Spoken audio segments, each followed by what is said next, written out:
Assalamualaikum. Waalaikumsalam. Saya perawat muda dari Pak Cahaya Pamungkas dari Universitas Muhammadiyah Tasikmalaya. Ini benar dengan Bapak Yayan? Iya. Senang dipanggil siapa? Iya. Oh, senang dipanggil Yayan aja. Bagaimana perasaan Bapak Yayan hari ini? Banyak suara gitu gak kayak terdengar apa pokoknya mah gak enak ya. Ada suara-suara ya? Iya, suara-suara. Terus bagaimana tidurnya semalam? Kurang pulas, Oh, karena suara-suara itu ya. mengganggu tidur. Oh, kalau gitu kita bisa bicarakan ya, bisa mau di mana gitu bicaranya, mau di sini atau mau di mana? Ada di sini aja. Untuk waktunya mau berapa lama? Bagaimana kalau misalkan 30 menit? Gak apa-apa. Boleh. Nah, jadi gimana sih pas dengar suara-suaranya, suara bisikannya bagaimana, menyuruh apa? Suara bisikan itu kayak menyuruh hal-hal negatif banget gitu. Pokoknya mah kalau mengganggu pikiran saya sendiri, jadi pikiran jadi aktivitasnya gak baik. Jadi kapan gitu waktu seringnya gitu, sering kedengarnya kapan, atau sewaktu-waktu atau kadang tiap menit misalkan? Sewaktu-waktu kalau mau tidur sama pas bangun tidur atau pas sore. Oh, jadi mungkin 2 kali 3 kali ada ya? Iya. Nah, jadi apa sih yang dirasain Bapak gitu kalau misalkan ada suara itu? Gelisah kah atau gak enak atau apa? Iya, bisa semoga. Nah, jadi kan tadi ada terdengar suara-suara ya.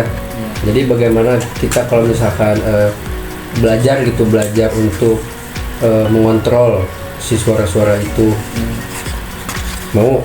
Iya, mau.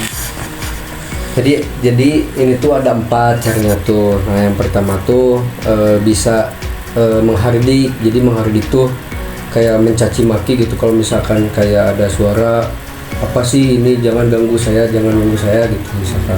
Terus yang kedua tuh dengan mengobrol dengan orang lain. Terus yang ketiga tuh melakukan hobi-hobi Bapak Yayang, misalkan hobi apa, misalkan hobi main gitar atau apa, tak boleh. Terus yang keempat tuh bisa pakai obat gitu dengan resep dokter. Jadi seperti itu. Nah, berhubung sekarang tuh baru pertama ya, jadi kita tuh harus dari pertama dulu. Tadi kan disebut pertama tuh caranya tuh menghardik. Apakah Bapak yang bersedia untuk melakukan pelatihan menghardik halusinasinya? Iya, bersedia. Nah, jadi contohnya tuh misalkan kalau misalkan ada suara nih datang ke kepala Bapak. Nah, jadi Bapak tuh harus ngomong kayak gini, jangan ganggu saya, pergi misalkan. Bisa seperti itu? Boleh dicontohkan? Iya, bisa. Boleh dicontohkan Bapak? Iya. Jangan ganggu saya, pergi, jangan ganggu saya. Nah, jadi begitu.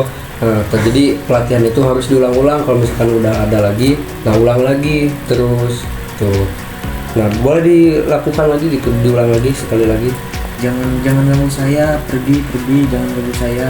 Nah, ya bagus. Berarti Bapak tuh udah bisa ya, udah mengerti Ya. caranya. Nah, jadi nanti tuh bisa praktekkan sendiri gitu. Nah, jadi nanti tuh saya kasih surat, bukan surat, kayak seperti kertas. Ya. Jika Bapak dilakukan mandiri, checklist. Jika dibantu, checklist. Jika tidak, checklist juga tidak. Begitu. Nah, untuk hari ini mungkin seperti itu Bapak. Bagaimana barusan setelah dilakukan pelatihan? Itu yang jadi saya punya cara gitu, kalau lagi banyak, kalau ada suara-suara yang kedengar, jadi bisa lebih tenang gitu. Ya, baik, bagus. Nah, bagaimana kalau misalkan kita buat jadwal latihan lagi buat besok? Iya, boleh.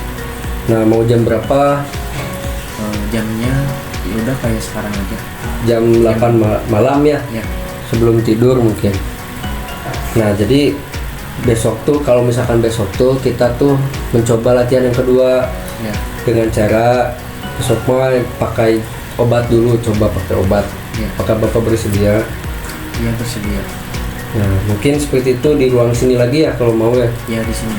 Ya, kalau begitu saya pamit ya. Semoga bapaknya bisa melakukan dengan mandiri. Ya. Kalau begitu saya pamit. Sampai jumpa. Wassalamualaikum warahmatullahi wabarakatuh.